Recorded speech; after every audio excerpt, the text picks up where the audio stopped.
नमस्कार,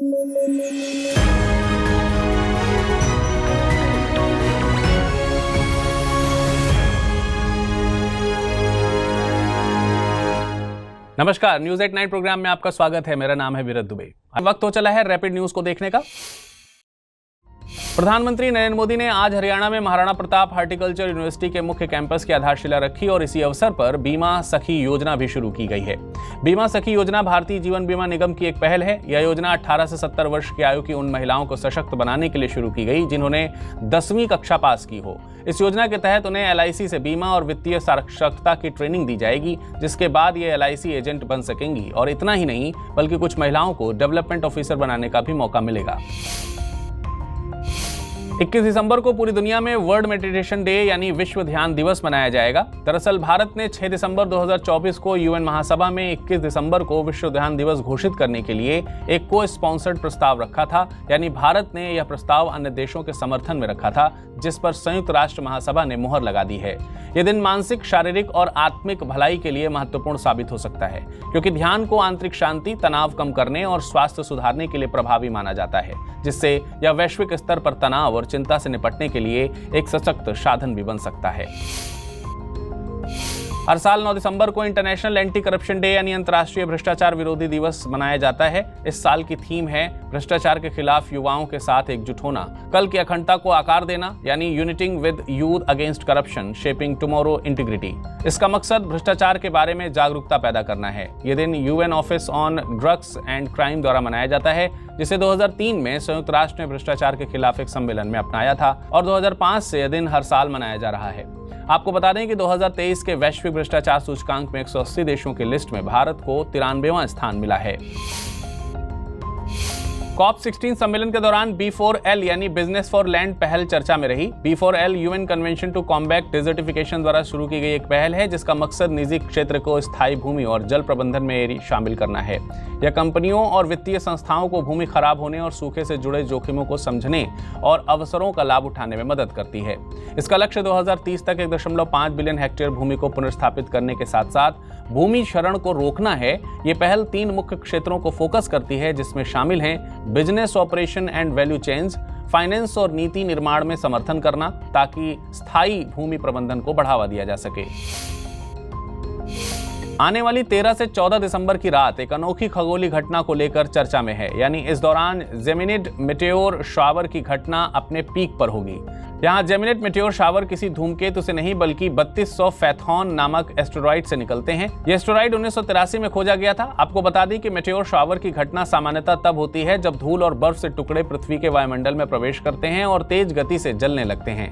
ये टुकड़े आमतौर पर उल्कापिंड या धूमकेतु से आते हैं। गौर करने वाली बात यह है कि जेमिनिड मेटेओर शावर नाम जेमिनी नक्षत्र से आया है, लेकिन इसका सोर्स जेमिनी नक्षत्र नहीं है। बुर्किना फासो के सैन्य शासन ने बिना कोई कारण बताए सरकार को भंग करने के एक दिन बाद नए प्रधानमंत्री की नियुक्ति की है। उन्होंने रिम तालबा जीन इमैनुअल को नया प्रधानमंत्री नियुक्त किया है। इमैनुअल पहले संचार मंत्री और सरकार के प्रवक्ता थे। बता दें कि बुर्किना फासो में सेना ने 2022 में तख्ता पलट करके सत्ता पर कब्जा कर लिया था।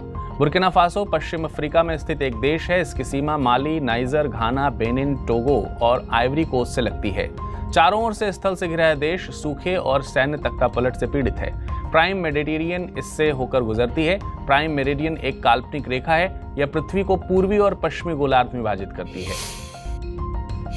भारतीय रिजर्व बैंक ने डिजिटल धोखाधड़ी को रोकने के लिए म्यूल हंटर नामक एक आर्टिफिशियल इंटेलिजेंस और मशीन लर्निंग आधारित मॉडल लॉन्च किया है। इसका मकसद म्यूल अकाउंट्स यानी जो अकाउंट्स वित्तीय धोखाधड़ी के लिए उपयोग होते हैं उनसे निपटना है। यह मॉडल RBI के इनोवेशन हब बेंगलुरु द्वारा विकसित किया गया है। यह मॉडल मशीन लर्निंग का उपयोग करके संदिग्ध अकाउंट्स की पहचान करता है और अवैध धन प्रवाह को ट्रैक करता है। इससे बैंकों को धोखाधड़ी का पता लगाने में मदद मिलेगी और भारत के वित्तीय सिस्टम की सुरक्षा बढ़ेगी।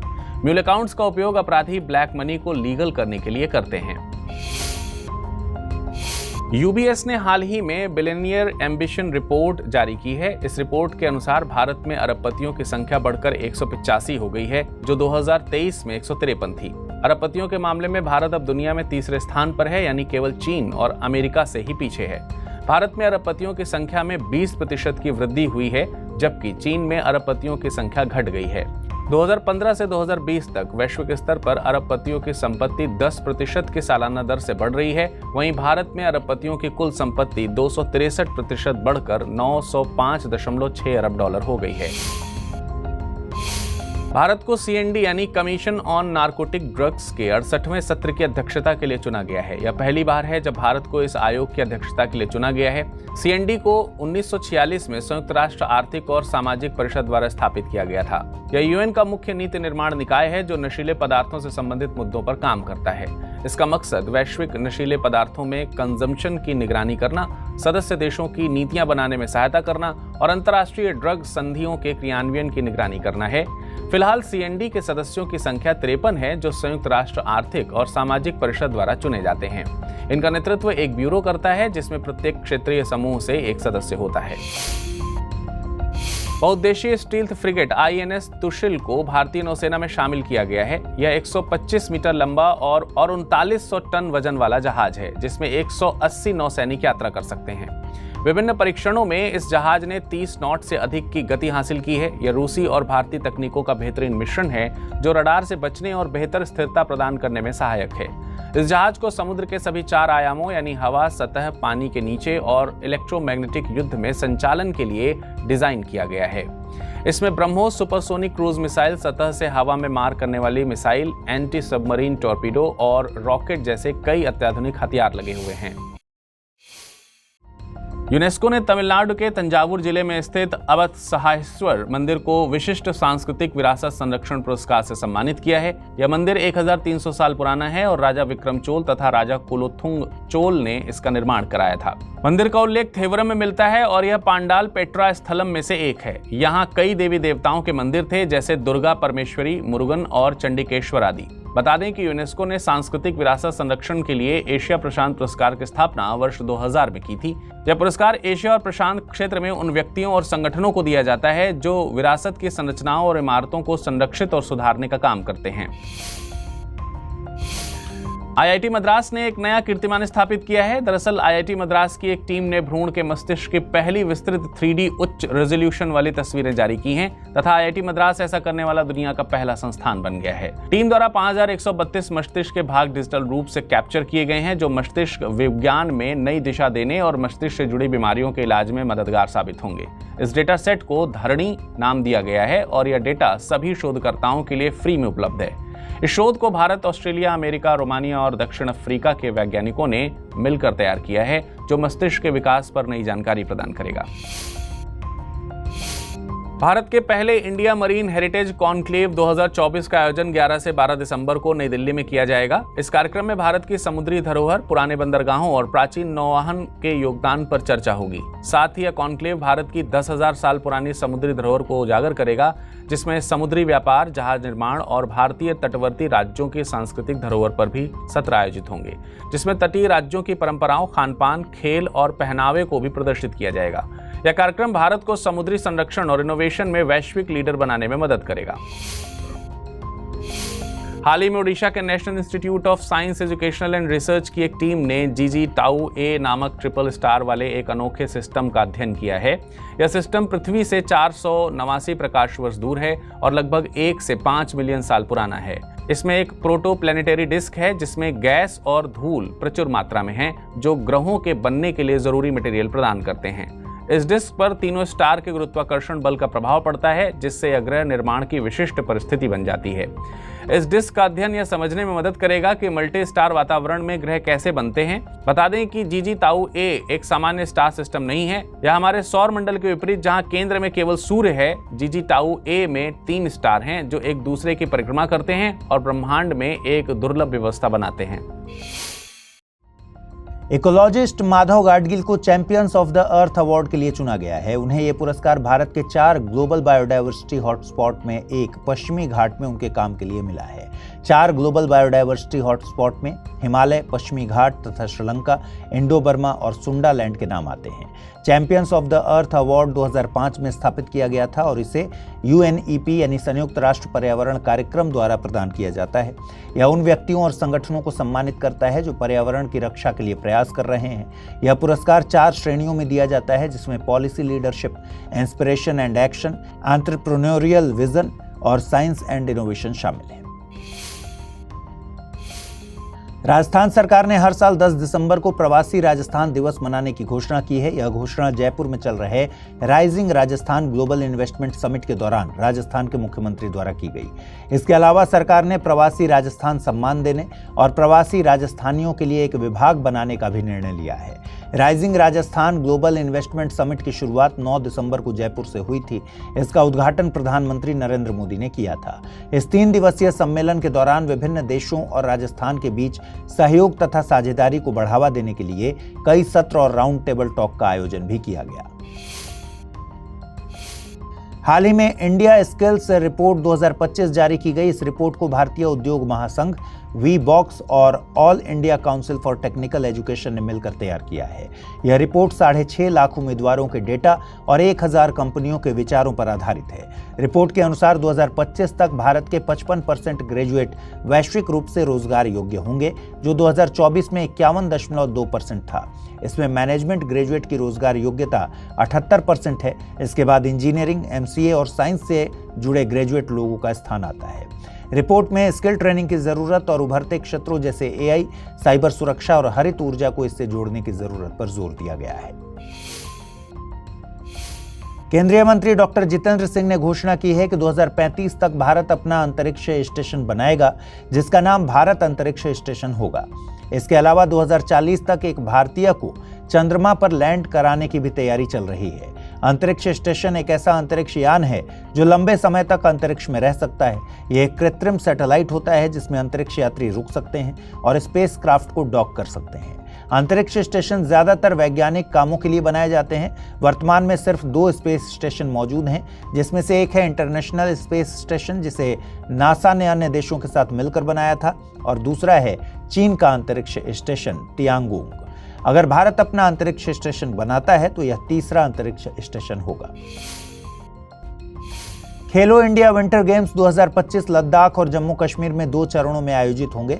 लद्दाख में इनका आयोजन 23 से 27 जनवरी तक किया जाएगा, जहां आइस इवेंट्स जैसे आइस हॉकी और आइस स्कीइंग जैसे खेलों का आयोजन होगा। वहीं जम्मू कश्मीर में 22 से 25 फरवरी तक इसके शेष इवेंट आयोजित होंगे।